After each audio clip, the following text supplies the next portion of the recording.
तर काँग्रेसचे नेते राहुल गांधी यांनी मतचोरी संदर्भातले जे आरोप केलेले होते त्यावर आता शरद पवारांनी एक प्रकारे समर्थन केलेलं त्यांचं या संदर्भातलं वक्तव्य आलेलं आहे आणि या सगळ्या संदर्भात आता काही गोष्टी समोर यायला हव्यात असंही सांगण्यात आलेलं. निवडणूक आयोगाने उत्तर द्यावं आणि दूध का दूध पाणी करावं असं आवाहन पवारांनी केलंय. त्यावर राहुल गांधींचे आरोप म्हणजे सलीम जावेदची स्क्रिप्ट आहे असा आरोप उपमुख्यमंत्री फडणवीसांनी केला.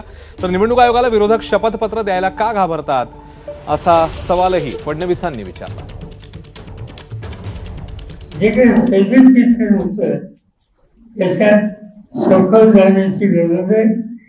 समज या संसदीय लोकशाही पद्धतीच्या संबंधी लोकांच्या मध्ये सरकार निर्माण होणं हे योग्य नाही आणि त्यामुळे त्याची सखोल चौकशी ही झाली पाहिजे. दूध का दूध पाणी का पाणी हे उत्तर झालं पाहिजे हा आमचा आहे.